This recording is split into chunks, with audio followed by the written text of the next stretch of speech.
Shalom et bienvenue sur Vidéo Tabernacle, la chaîne radio. Nous vous saluons dans le nom du Seigneur et Sauveur Jésus-Christ. Aujourd'hui, c'est pour nous encore un privilège de vous accueillir sur nos plateaux dans le cadre de l'émission surnommée La pensée éternelle.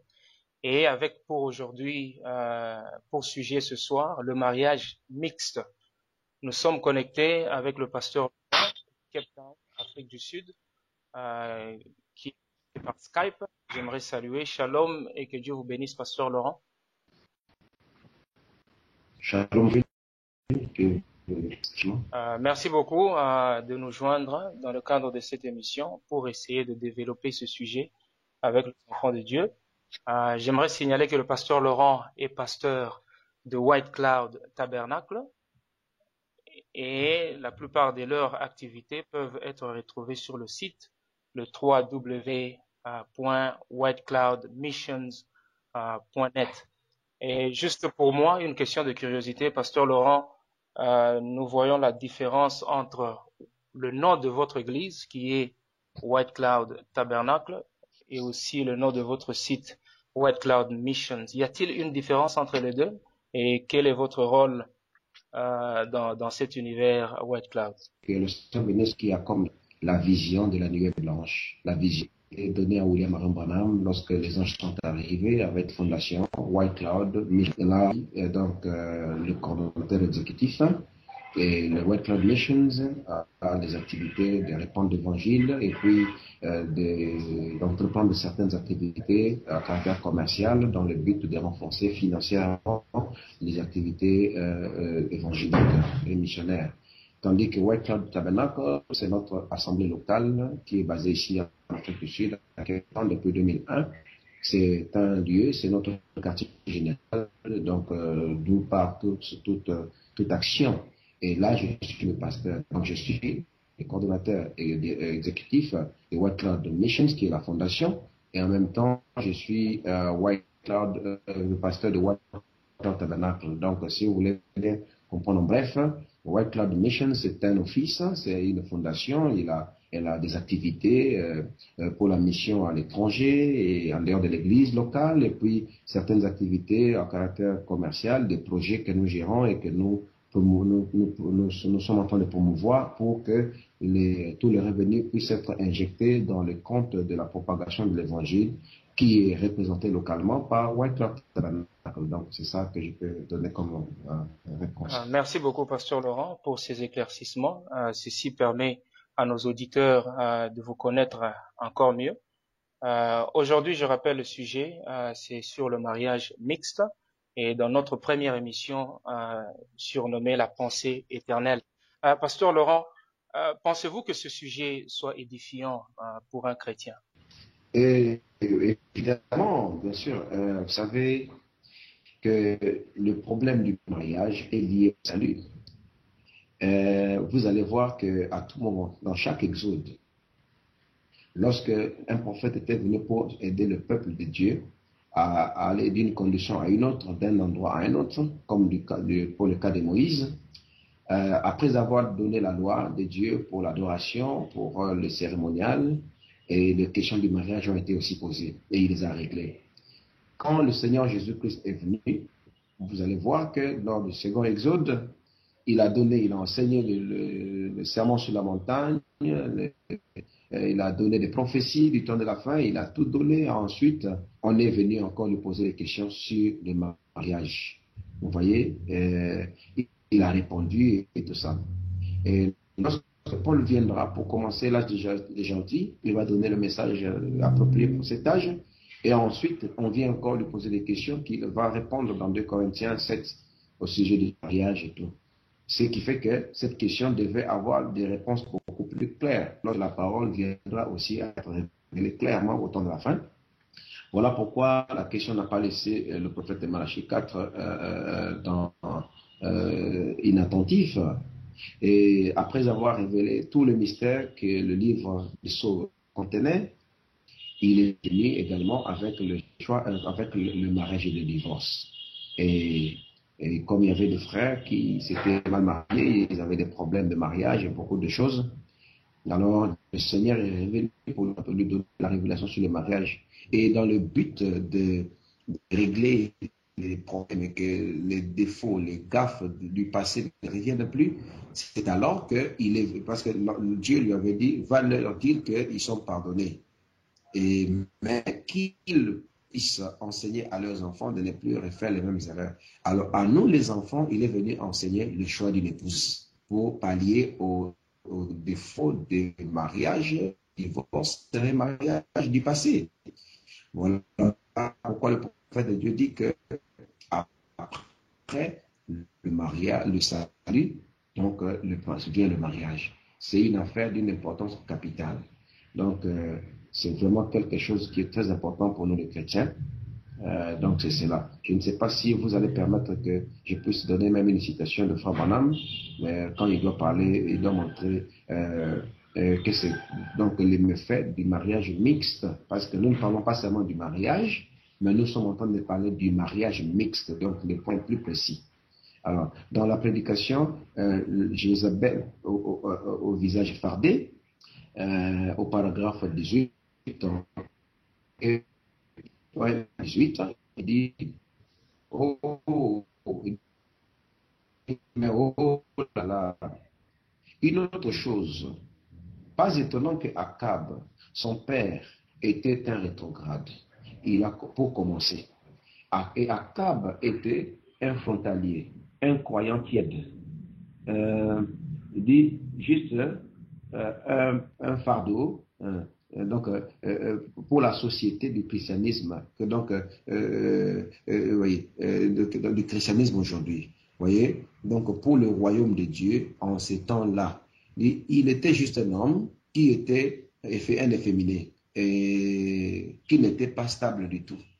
Il dit mais j'imagine qu'il était un bon jeune homme avec ses cheveux lisses descendant en arrière, en bas, et vous savez, et une sorte d'un petit, donc d'un petit, donc de l'un de ces garçons, vous voyez, qui sortent avec ces choses ici, dit, comme je ne sais pas comment vous les appelez, donc en train donc le bonhomme appelle ça en anglais dragging hot roads.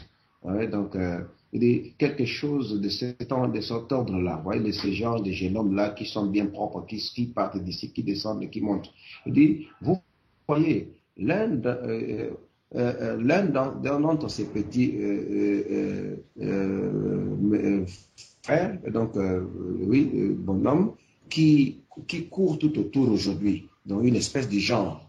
Il dit, et vous savez, cela va montrer donc comment il était un type de gens, de personnes, quel type de personne il était, ou ou alors il ne pourrait pas, il ne devrait pas tomber pour ces gens de femmes. Alors, cela montre dans quel type de monsieur il était, ou alors, autrement dit, il n'allait pas tomber avec cette femme. Il dit, ce type de femme. Il dit, c'est juste, Israël était censé se marier aux Israélites. Il n'était pas censé pratiquer le mariage mixte. Vous savez que c'est juste.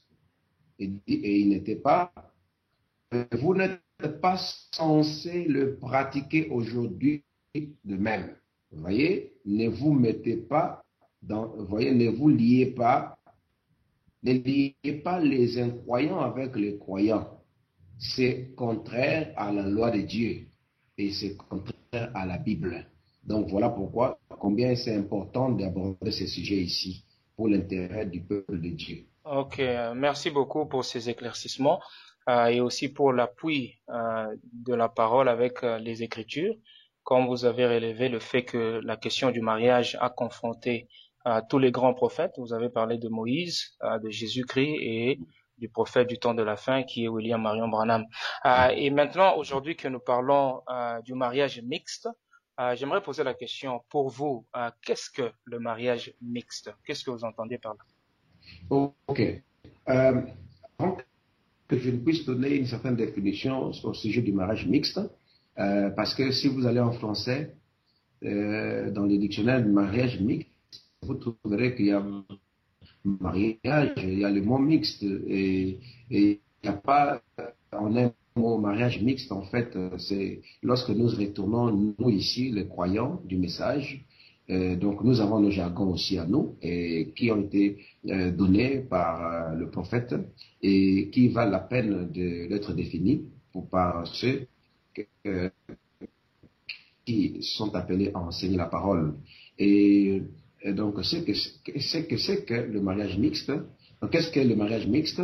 Je m'en vais d'abord, avant de donner une certaine définition, de proposer une définition. Donc, je vais proposer une définition qui sera le résultat de conclusion après l'étude de cette écriture que je vais donner ici, dans Genèse 1, 11.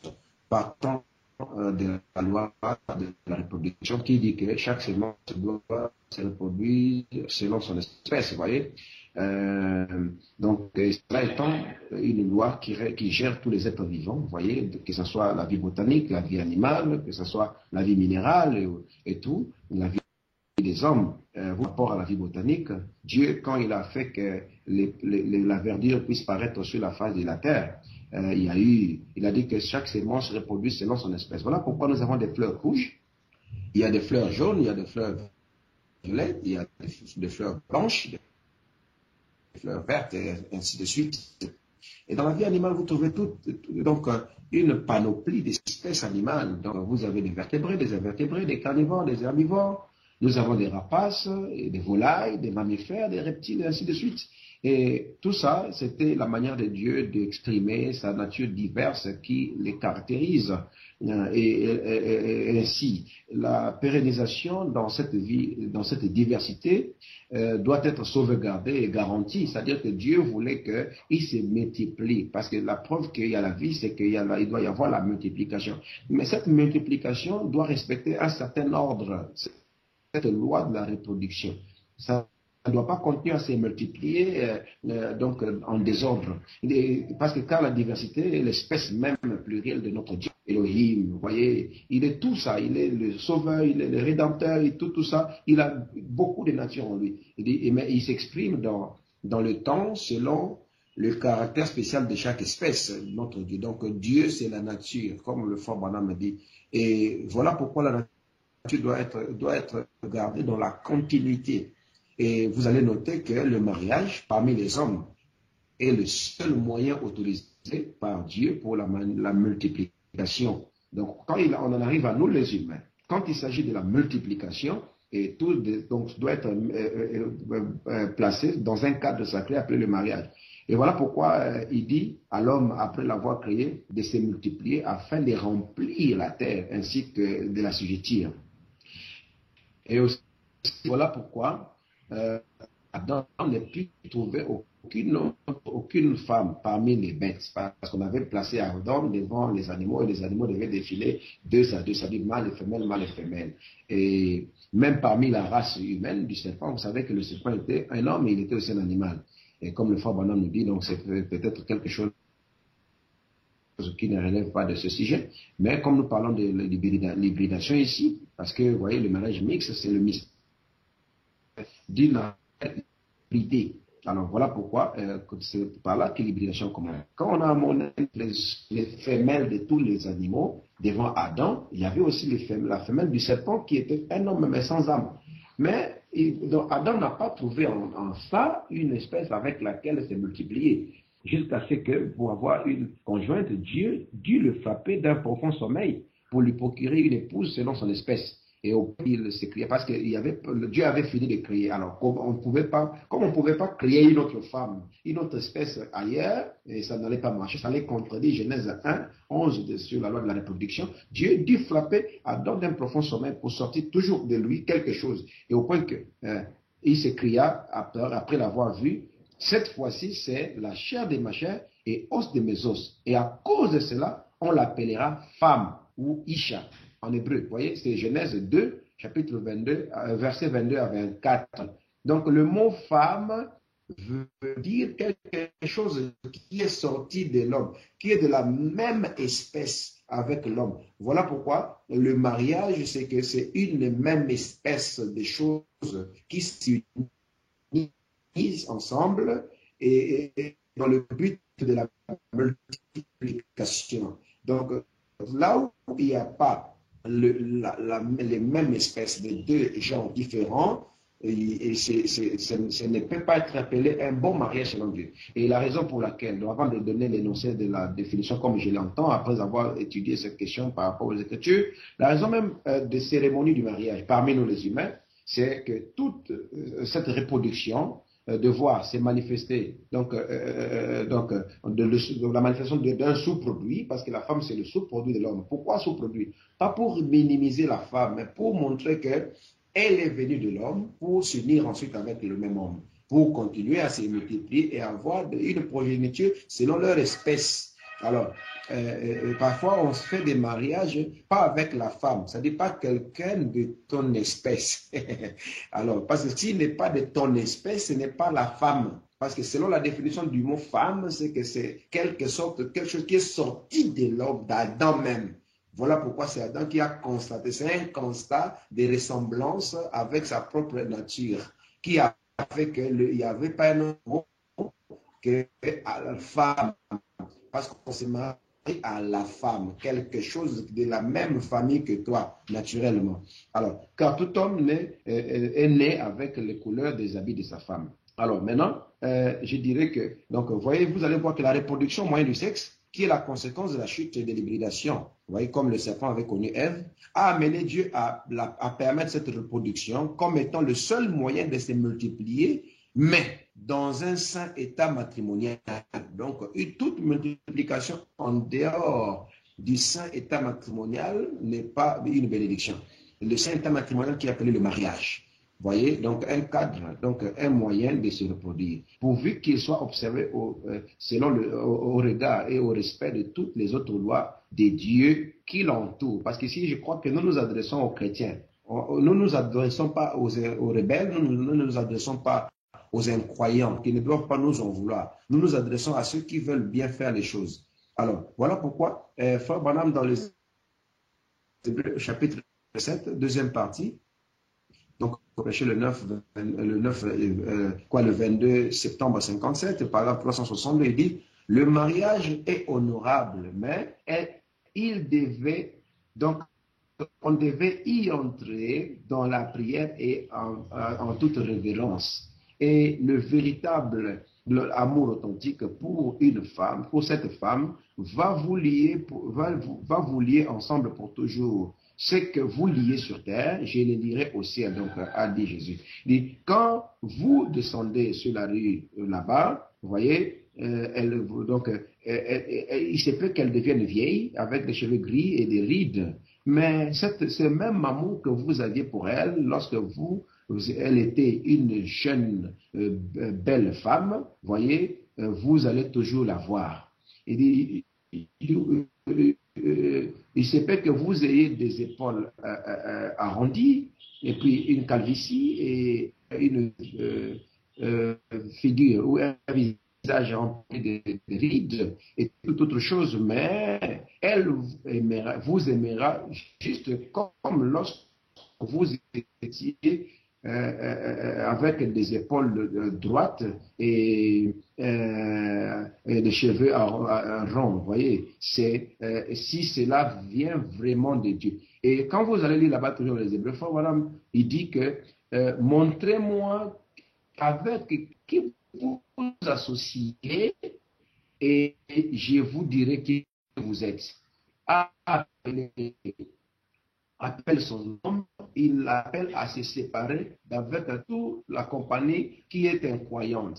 Alors, pour terminer cette partie de la définition, ou arriver à la définition, donc, considérant toutes les interprétations que donne William Branham face à cette écriture de Genèse, je dirais 1, qu'il condamne, par exemple, l'hybridation dans le sermon, condamnation par représentation ou la religion hybride, paragraphe 109, il dit c'est la même chose. Vous voyez, peut-être que Ève pensa il dit, elle a maintenant, elle a eu un enfant hybride. Et cet enfant hybride était Caïn. Et à travers Caïn apparurent les géants. Vous voyez, et ça a toujours été une malédiction pour le Seigneur. Donc, le mariage mixte est une malédiction pour le Seigneur. Il dit, restez loin de cela. La religion hybride, ne le mélangez pas. Jésus a dit que si votre foi est comme un grain de moutarde, vous voyez, eh bien, pourquoi as-tu aimé prendre un grain de moutarde? Vous voyez, les autres, les épinards et les autres peuvent se mélanger ensemble. Vous voyez, allez, il dit, mais le grain de moutarde ne se mélangera avec rien d'autre. Le grain de moutarde, un véritable authentique grain de moutarde ne peut pas s'hybrider avec quoi que ce soit. Vous voyez, donc tu ne peux pas l'hybrider, c'est parce que c'est un moutarde. Mais il dit, quand les hommes qui sont nés de l'Esprit de Dieu, vous voyez, ce sont les enfants de Dieu et les filles de Dieu. Et ils ne se mélangent pas avec le monde. Ils ne sont pas hybridés. Ils restent avec la parole. Ils restent avec son programme. Ils restent avec son esprit. Ils ne veulent pas, ils ne veulent aucune chose hybridée. Vous voyez, il dit, ils ne...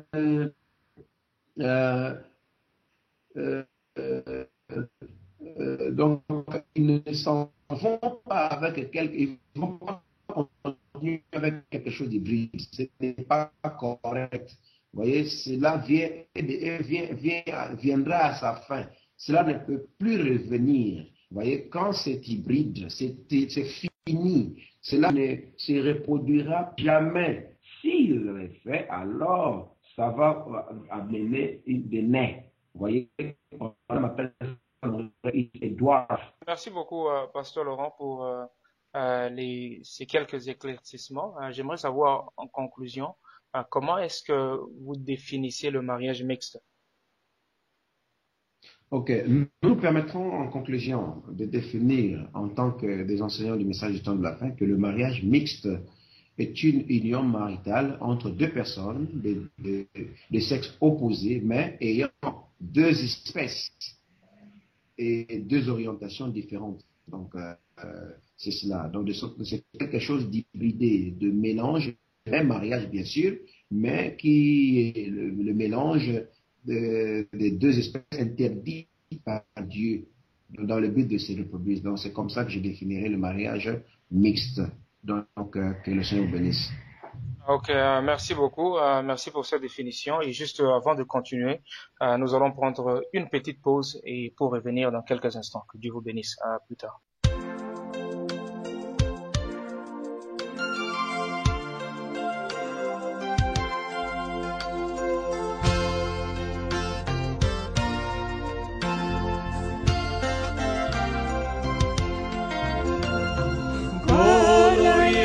Masia, Eloto Señor, Ete Okamola, Libalo Yoko,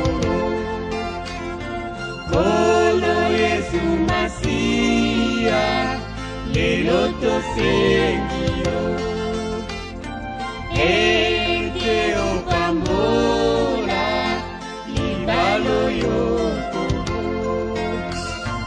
Kolo Yesu bakela bango mikolo nyonso atana pasi atana esengo kotika bango te Kolo Yesu bakela bango mikolo nyonso. Bienvenue de retour, toujours dans l'émission La pensée éternelle. Aujourd'hui, nous sommes en train de traiter sur le sujet du mariage mixte. Nous sommes connectés avec le pasteur Laurent Lyongo de Cape Town en Afrique du Sud. Que Dieu vous bénisse une fois de plus, pasteur Laurent. Amen. Dieu bénisse ces fragiles et bénisse les chers auditeurs. Merci beaucoup. Nous avions parlé du mariage mixte. Vous nous aviez donné la définition de qu'est-ce que c'est un mariage mixte. Du fait que vous aviez parlait d'Adam qui avait retrouvé sa même nature en Ève et qui a permis à Adam de se lier à Ève. Est-ce qu'aujourd'hui, euh, nous avons la nature de Christ? Est-ce que, en tant que tel, sommes-nous permis de se marier entre les gens du message et les autres gens d'autres églises qui sont dénominationnelles? Ok, avant de répondre à cette question, parce qu'il faut répondre aux questions de la parole par la parole, je m'en vais vous parler d'abord, j'aimerais qu'on dissocie, vous voyez, parce que le mariage mixte, j'aimerais l'aborder dans deux volets. D'abord le mariage mixte interconfessionnel ainsi que le mariage mixte interracial. Vous voyez? Donc pour ne pas trop mélanger les choses, voilà. Je ne sais pas si ça vous va, cette différenciation, avant qu'on puisse répondre. Parce que j'ai prévu aussi c'est là, donc j'ai prévu dans le message souligné, vous voyez, ou dans un seul aspect, le mariage mixte, même avec des gens de foi différentes. Vous voyez, donc ce que j'appelle le mariage mixte interconfessionnel. Ça vous va? Oui, oui, je suis tout à fait d'accord avec cela. Ok.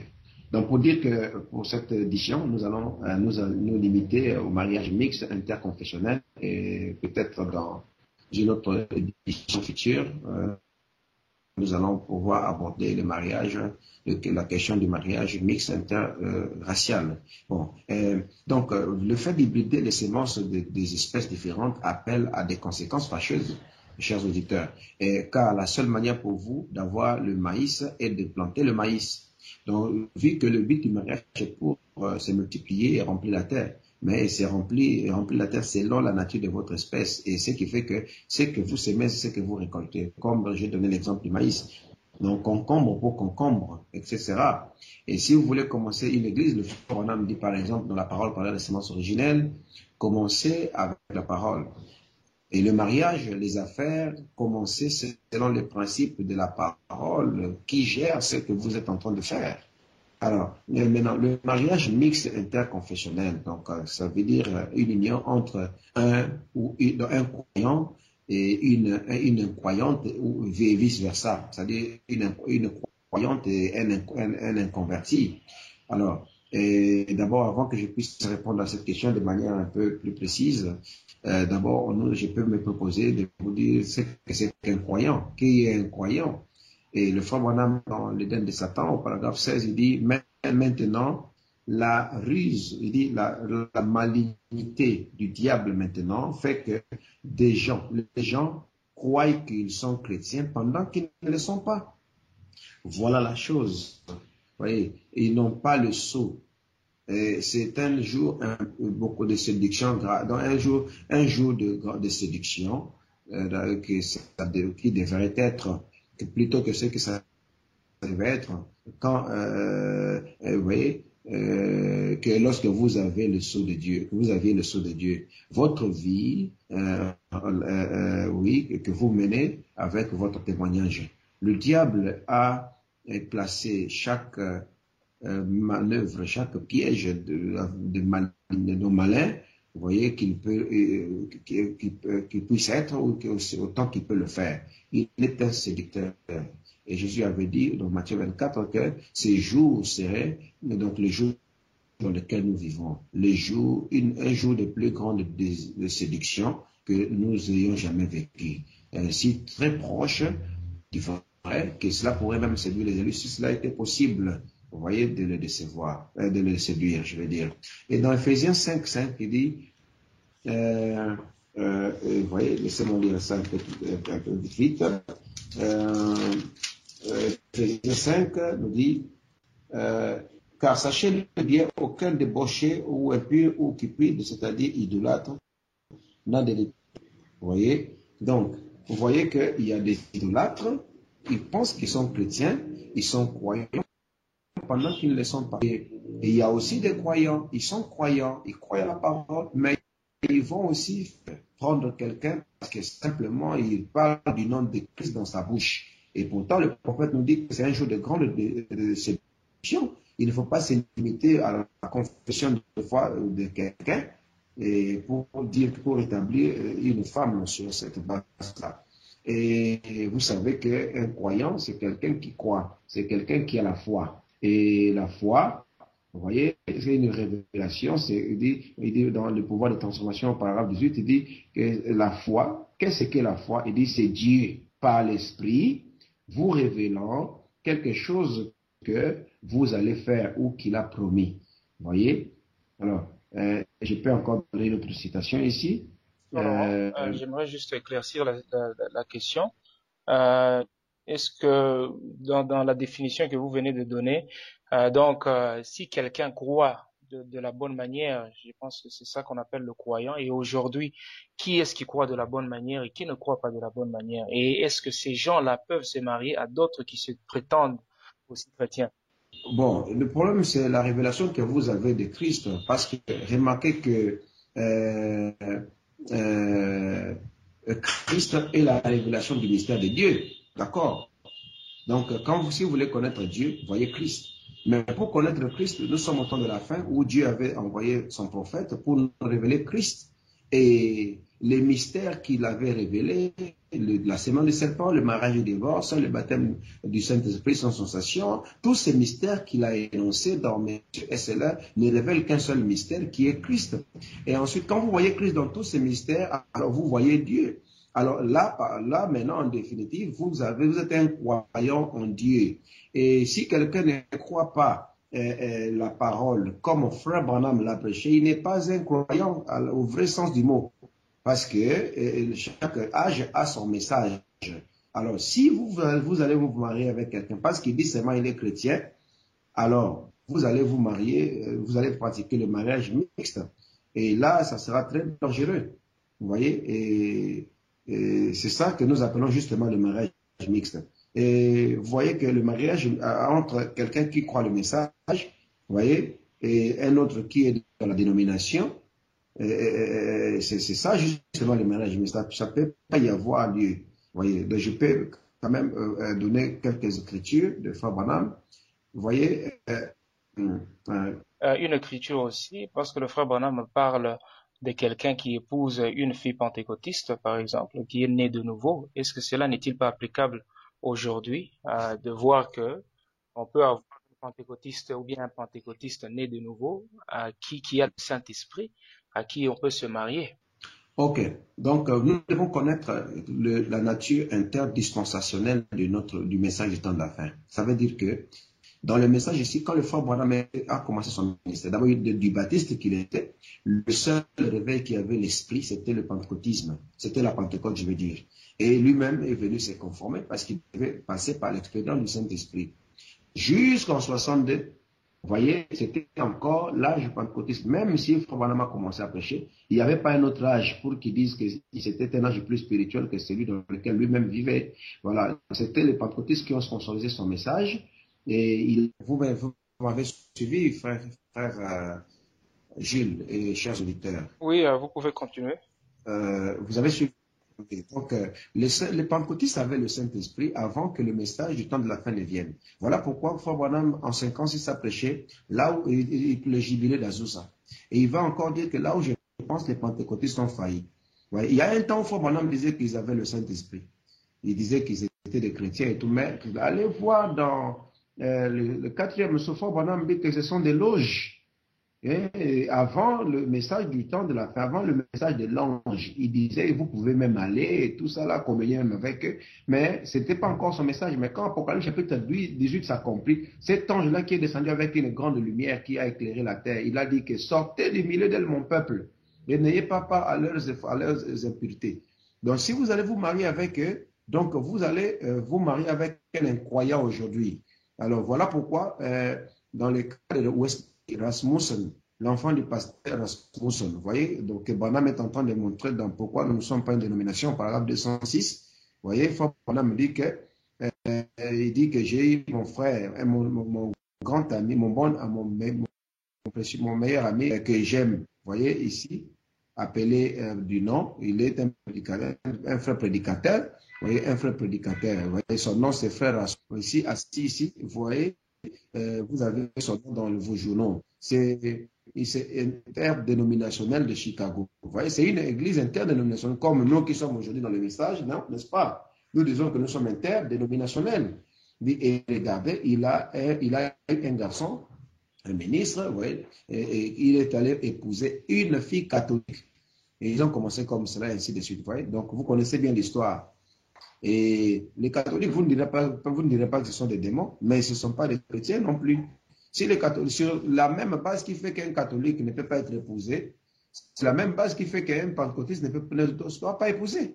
Parce qu'ils ne croient pas au message de l'heure. Parce que le Saint-Esprit, aujourd'hui, vous le recevez par le message de l'heure. Vous devez rencontrer les membres du corps de Christ qui a été racheté. Vous voyez? Donc, sinon, Branham a dit que si vous l'épousez pensant qu'il va se convertir, Branham dit qu'il ne le fera jamais. Et peut-être qu'il pourra devenir membre de votre église. Et vous allez dire que non, mais on l'a épousé, il est devenu frère, non? Mais il est devenu votre église. Vous voyez? Donc, quand vous vous mariez avec quelqu'un qui soit pentecôtiste aujourd'hui, parce qu'avant le message de l'heure, vous comprenez que tous nous étions pentecôtistes. Même le frère Branham, avant le message des sceaux, il était pentecôtiste. C'était la Pentecôte. Quand on dit pentecôtiste, ça dit que c'est dans l'âge en question. Voilà pourquoi le frère Branham ne pouvait pas amener une autre onction au-dessus de l'âge dans lequel il vivait. Quand cette onction est venue, c'est quand les anges ont apporté la parole et les pentecôtistes ont rejeté la Bible. Branham dit que les pentecôtistes ont rejeté la Bible dans la fête des trompettes. Maintenant, les gens qui ont rejeté la Bible, et pourtant ils ont le livre noir dans les épaules, dans les aisselles. Mais la Bible qu'ils ont rejetée, c'est justement le prophète. Et quand vous rejetez la Bible automatiquement, vous n'avez pas accès au Saint-Esprit. Ils ont l'onction du Saint-Esprit, mais ils ne sont pas nés de nouveau. Moi qui vous parle, j'étais un prédicateur pentecôtiste. Vous voyez, j'ai chassé les démons. Nous avons fait l'exorcisme. Vous voyez, mais nous sommes venus reprendre dans les baptêmes et on a cherché à avoir la nouvelle naissance après. Pour vous montrer que, voilà, il n'y a pas mariage aujourd'hui avec les pentecôtistes, méthodistes ou qui que ce soit. Vous voyez? En conclusion, nous pouvons dire qu'il n'y a pas de mariage entre les gens qui croient le message parce que les pentecôtistes ont rejeté la parole. Donc, quand vous faites un mariage comme cela, c'est un mariage mixte. Donc, cela me permet de dire que donc tous les frères qui sont dans le message, néanmoins, peuvent se marier entre eux seulement dans le message. Oui, même là aussi, il existe aussi le mariage mixte, mais avec les gens qui sont dans le message, comme nous l'appelons, être dans le message, mais qui ne croient pas comme vous. C'est encore le mariage mixte. Donc juste là où nous sommes, je voulais vous montrer qu'il y a le mariage mixte donc, entre quelqu'un qui est chrétien et un autre qui n'est pas chrétien du tout, musulman, hindou, qui que ce soit. Donc là, ce sont les Oswald que vous allez prendre là-bas, des incroyants. Mais maintenant, le second aspect, c'est le mariage avec quelqu'un qui se dit chrétien, mais qui n'est pas dans le message. C'est toujours le mariage mixte. Vous voyez, interconfessionnel. Maintenant, ici, je vais aborder le point du mariage mixte au sein même du message, frère Gilles. Ça existe. Au sein du même message de William Branham que nous avons tous reçu, nous l'avons considéré comme étant le prophète du temps de la fin. Pensez-vous que même dans ce message ici où nous avons un même thème, on peut parler du mariage mixte? Exactement, parce que quand on parle du mariage mixte, ça dit que cela évoque une union entre deux personnes qui sont mixtes, qui ne sont pas de même nature, qui ne croient pas, qui n'ont pas la même représentation de Dieu. Frère Jules, d'abord, Dieu, qu'est-ce que nous entendons par Dieu? Dieu, c'est la révélation.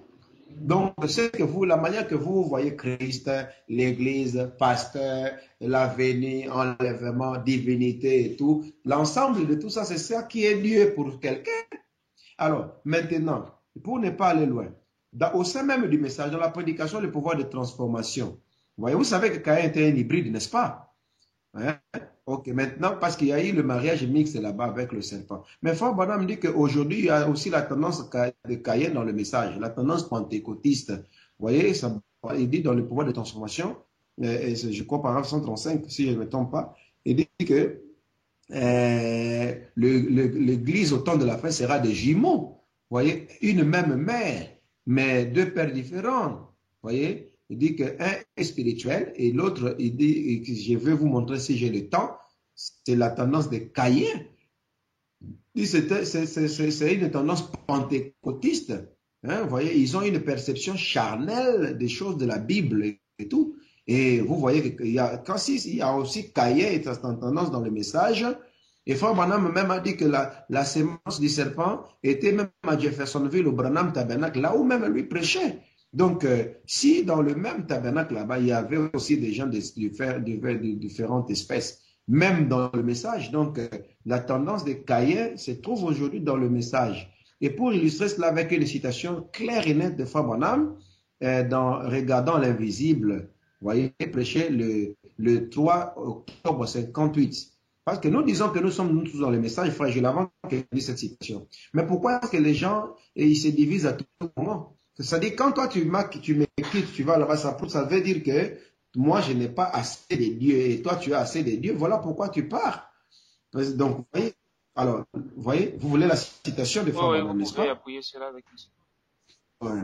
Oui, et Regardant l'invisible, j'ai dit parce qu'il y en a deux. Ici, c'est celui de 3 octobre 58, paragraphe 12. Il dit, il y a quelques jours passés, j'étais en train de suivre un programme à la radio, alors que je venais à l'école de dimanche.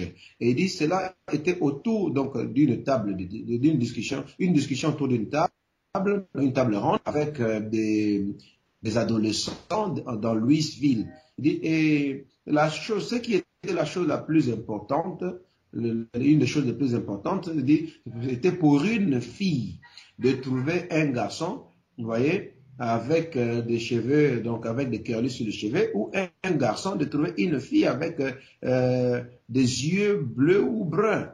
Vous voyez, on a demandé ça aux gens. Qu'est-ce qui est chose la plus importante? On demandait aux jeunes gens. Est-ce qu'il y a un garçon, de trouver un garçon avec des cheveux, donc bien travaillé avec le curl, ou bien un garçon qui trouve une fille avec des yeux bleus ou des yeux bleus. Il dit, vous voyez, est-ce que cela fait une certaine différence? Y a-t-il une différence? Vous voyez, il semble que, it seems like that would be the great thing to a teenager. Il semble que cela serait une très grande chose pour un adolescent. But that isn't the greatest thing dans l'apparence extérieure. Cela n'est pas la chose la plus importante. La chose la plus importante, c'est de trouver votre Dieu. Vous voyez, maintenant, est-ce que Dieu est révélé par Christ, comme je l'ai dit tantôt. Et Christ est révélé par tous les mystères que Branham a donnés. Donc, si quelqu'un ne comprend pas les mystères-là dans la pensée qui était derrière Branham, il n'a pas Dieu. Donc, c'est un autre païen mais qui a porté le standard du message. Et il continue, il dit, don't mix marry. Ne pratiquez pas le mariage mixte. Il dit, marry a boy that believes just exactly like you do.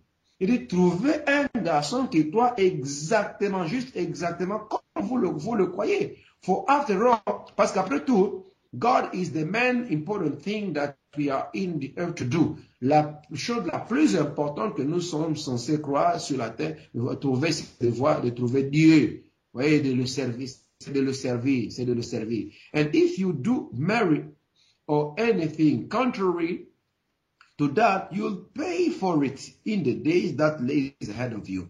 Il dit, mais si vous vous mariez à quelque chose ou à quelqu'un qui contrairement à cela, contrairement à, si vous trouvez que vous mariez avec quelqu'un qui ne croit pas comme vous, donc, il dit, vous payerez pour les jours à venir. Il dit, you must always remember. Il dit, vous devez toujours vous souvenir, by faith, par la foi et non pas par la vue. Voyez, le juste vivra par la foi. Et nous regardons en l'invisible. Donc vous voyez ça, donc c'est ça. Ok, merci beaucoup, Pasteur Laurent. J'aimerais poser juste une question peut-être à deux facettes. Oui. Concernant la citation que vous venez juste de lire, où le frère Branham dit que trouver quelqu'un qui croit exactement comme vous. Donc ça conclut, selon ma compréhension, que je donne un exemple typique, quelqu'un qui croit au tonnerre révélé ne peut pas se marier à quelqu'un qui croit au tonnerre non révélé. Bon, tout dépend de l'importance qu'on accorde aux choses de la parole. Si pour vous le tonnerre veut dire la chose la plus importante de la vie, c'est ça Dieu pour vous. Et ça